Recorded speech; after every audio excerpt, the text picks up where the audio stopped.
Commodity market से जुड़ी हर खबर सिर्फ न्यूज मार्केट्स 24 पर। खबर काम की।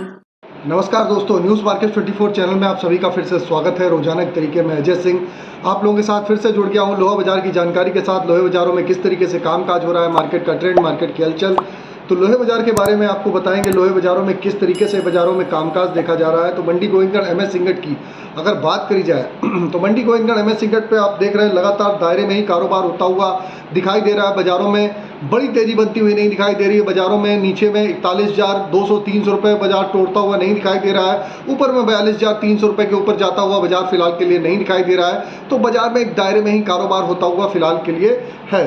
अभी अगर बात करेंगे मंडी गोविंदगढ़ में एमएस इंगट का बाजार 41,800 रुपये रहा। इसमें 100 रुपये की मामूली बढ़त के साथ बाजार बंद हुआ। एमएस स्कैप का बाजार 30,600 रुपये रहा। एमएस इंगट ओल्ड स्कैप का कन्वर्जन रेट 11,200 रुपये बोला गया। अगर हम कास्ट आयरन की बात कर लेते हैं तो मंडी गोविंदगढ़ टोका का बाजार 37,300 रुपये, इंपोर्टेड का बाजार 38,300 रुपये बोला गया। एचआरसी सीआरसी कॉयल की अगर हम बात करेंगे तो लुधियाना एचआरसी कॉयल का बाजार 49,500, सीआरसी कॉयल का बाजार 56,900 रुपये, गाजियाबाद एचआरसी कॉयल का बाजार 49,500 रुपये, सीआरसी कॉयल का बाजार 56,000 रुपये पे कामकाज होता हुआ नजर आया। कोलकाता एचआरसी सीट की अगर बात करें तो 47,200 रुपये, सीआरसी सीट का बाजार 53,500 रुपये पे कामकाज देखा गया। अब बात कर लेते हैं रायपुर एचबी वायर की क्या स्थिति है। रायपुर एचबी वायर में किस तरीके से कामकाज देखा गया। रायपुर एचबी वायर की अगर हम बात करेंगे तो रायपुर एचबी वायर का बाजार 44,300 रुपये, जीआई वायर का बाजार 48,100 रुपये रहा। जबकि एमएस पाइप पे गोविंदगढ़ पाइप का बाजार 43,400 रुपये, रायपुर पाइप का बाजार 41,000 रुपये पे कामकाज रहा। टीएमटी की अगर हम चर्चा करेंगे तो टीएमटी में बाजारों में मंडी गोविंदगढ़ टीएमटी का बाजार 46,300 रुपये, दुर्गापुर का बाजार 40,300 रुपये, इंदौर का बाजार 46,000 रुपये, रायपुर का बाजार 41,300, जयपुर का बाजार 44,000 रुपये, मुजफ्फरनगर का बाजार 43,700 रुपये, भावनगर का बाजार 46,200 रुपये, जबकि गाजियाबाद का बाजार 45,900 रुपये, जलना टीएमटी 44,700 रुपये पे कामकाज, पटना टीएमटी 42,500 रुपये पे कामकाज होता हुआ आपको नजर आया। इससे पहले आपको बता देते हैं बाजार खुलने से पहले मार्केट का ट्रेंड, मार्केट पर सटीक विश्लेषण आपको जानना है तो मॉर्निंग आप हमारा 9:30 का आप शो ज्वाइन कर सकते हैं। स्क्रीन पर नंबर फ्लैश हो रहा होगा, वहाँ पर आप जाके डिटेल ले सकते हैं, मार्केट के ट्रेंड और व्यू को आप समझ सकते हैं।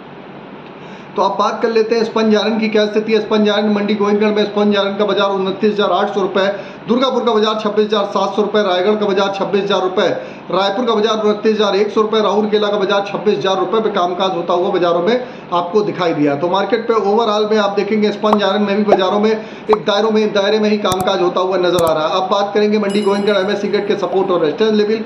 तो मंडी गोविंदगढ़ में एमएस इंगट का सपोर्ट का लेवल 41,400 रुपये, रेजिस्टेंस का लेवल 42,200 रुपये, पुराने लोहे का सपोर्ट का लेवल 30,200 रुपये, रेजिस्टेंस का लेवल 31,000 रुपये देखा जा रहा है। ओवरऑल आउटलुक पे अगर देखा जाए तो मार्केट पे बाजार एक दायरे में ही कारोबार होगा। निचले स्तर पे आ जाता है खरीदारी कर लीजिए, ऊपर में आ जाता है तो बाजारों में मुनाफा वसूली करके बाजारों में कामकाज करके चल सकते हैं। तो आपको खबर की जानकारी दे दी बाजारों में किस तरीके से लोहे में बाजार है। विदेशी बाजारों से कोई खास तेजी के संकेत नहीं है, वहाँ पर लगातार बाजारों में गिरावट है। आज भी चीन के बाजारों से गिरावट के संकेत ही मिल रहे हैं। तो फिर मिलते हैं आप लोगों से नई खबर के साथ, तब तक आप लोग स्वस्थ रहिए, सुरक्षित रहिए। जय हिंद, जय Bharat. Bureau report, news market 24। नमस्कार।